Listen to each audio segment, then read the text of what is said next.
Hello दोस्तों, कहानियों का दौर चैनल में आपका स्वागत है। आज की कहानी है दूसरी औरत। तो चलिए कहानी शुरू करते हैं। किसी औरत की गीली आंखों में छलक आई इबारत को पढ़ना कोई सहज बात नहीं है। जिस विकसित मातृत्व की छाँव में तीन तीन बच्चे पल रहे हों, उसी को बांझ कहना कितना उचित होगा। क्या बांझ की परिभाषा किसी स्त्री द्वारा प्रसव वेदना सहकर संतान उत्पत्ति करने भर से जुड़ी है? उनकी शादी क्या हुई? मानो पास पड़ोस के लोगों को बातें बनाने का एक और विषय मिल गया। एक ने कहा, देखा, भाभी की डेथ हुए 4 महीने भी नहीं हुए होंगे। श्रीमान ने ब्याह रचा लिया। किसी ने कहा, शादी करने में इनकी जल्दी देखकर लगता है जैसे जनाब इंतजार ही कर रहे थे कि पहले वाली कब लुढ़के और ये दूसरी ले आए। किसी बुजुर्ग ने मानो अंदर की बात खोलते हुए कहा, अरे भैया, पहले वाली तो इनसे वैसे भी तंग आ चुकी थी। रोज देर रात में घर लौटना, न घर द्वार का ख्याल, न कोई जिम्मेदारी। वह बेचारी तो घर की चक्की में ही पिसकर खत्म हो गई।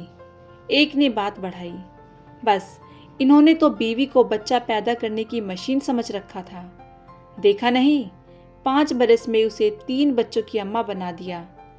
कहते हैं जब मरी उस समय भी वह पेट से थी। जितने मुंह उतनी बातें। राधा किशन बाबू और मालती के जोड़े पर हर एक का अपना टेढ़ा नजरिया था। कनछेदी भाई कहने लगे, अरे जिसे राधा किशन ब्याह कर लाए हैं वह कौन सी सती साध्वी है?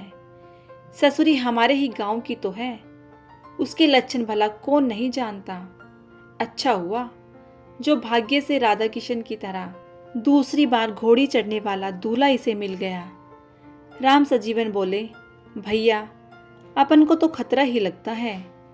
अब तुम ही सोचो, पहले से राधा किशन के 3 बच्चे हैं। अगर यही रफ्तार इन्होंने जारी रखी तो प्यारे भाई, बुढ़ापे के पहले ही इनकी कमर टेढ़ी हो जाएगी। माखनलाल ने अपनी आशंका प्रकट की। कहने लगे, हमें तो डर लगता है कि सौतेली महतारी की इन मासूम बच्चों के साथ किस तरह पटरी बैठेगी। लोगों की इन टेढ़ी मेढ़ी बातों का राधा किशन और मालती पर कितना असर होता था, यह आंकना तो कठिन था।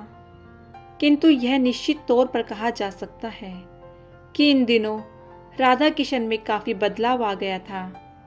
अब वह दफ्तर से सीधे घर आ जाया करता था। पहले की तरह उसने बात बात पर बच्चों को झिड़कना बंद कर दिया था, बल्कि इसके उल्टे दफ्तर से लौटते वक्त शाम को वह उनके लिए कुछ न कुछ खाने पीने की चीजें साथ ले आता था। बच्चों के लिए हर शाम कुछ न कुछ लाने का कार्यक्रम जब लंबी अवधि पकड़ने लगा तो मालती से ना रहा गया। एक दिन उसने कह ही दिया, मैं तो कहूँ बाजार से यह सब रोज लाने की बजाय तुम मुझे बता दिया करो कि क्या खाना है, मैं खुद बना दिया करूँगी। अब तुम ही कहो, आज जो तुम लाए हो वह पाव भर बर्फी 10 रुपए की तो होगी ही, और मैं कहूँ इसी 10 रुपए में घर में कोई ऐसा पकवान बन सकता था जिसे पूरा घर भर पेट खाता।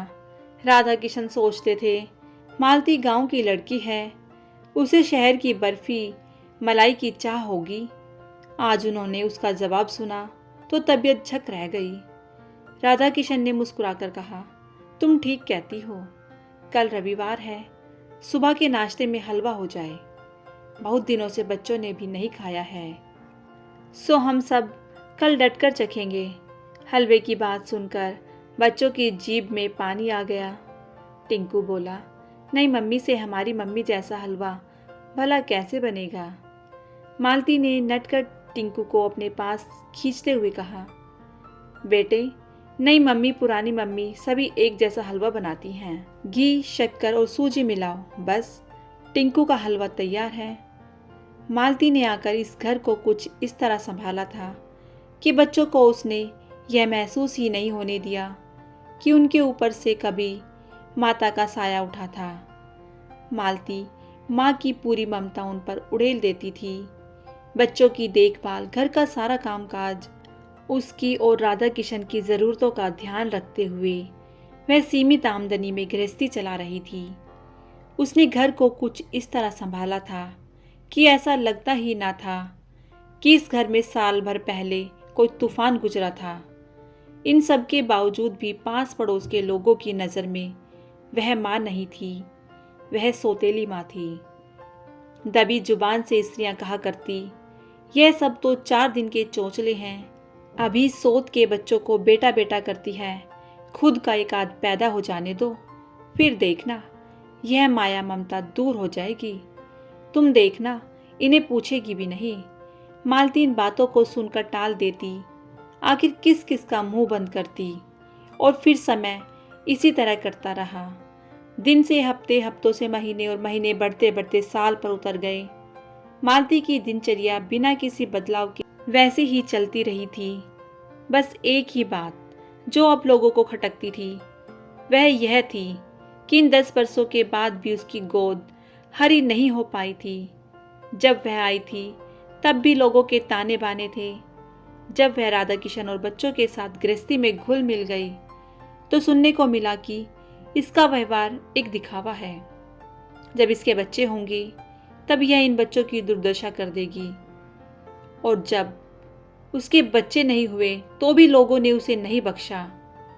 उस दिन चमेली मौसी कहने लगी कि राधा किशन के भाग्य में यह जन्म जली बांझ ही लिखी थी।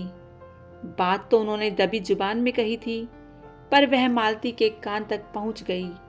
उसने सुना तो ना जाने कैसे आंखों के कोर से 2 बड़ी बूंदें टपक गई। किसी औरत की गीली आंखों में छलक आई इबारत को पढ़ना कोई सहज बात तो नहीं। जिस विकसित मातृत्व की छांव में 3-3 बच्चे पल रहे हो, उसी को बांझ कहना कितना उचित होगा। क्या बांझ की परिभाषा किसी स्त्री द्वारा प्रसव वेदना सहकर संतान उत्पत्ति करने भर से जुड़ी है? मालती, जिसने अपने मातृत्व को इन बच्चों के साथ पूरे तौर पर जोड़ लिया है, उसे बांझ कहना कहीं मातृत्व का अपमान तो नहीं हो जाएगा? पर कतरनी सी जुबान चलाने वाली चमेली मौसी जैसी स्त्रियों के पास इतना सब सोचने का समय कहाँ है? फिर एक बात और भी तो है, बांझ तो उसे कहा जाता है जिसमें प्रजनन क्षमता ही ना हो।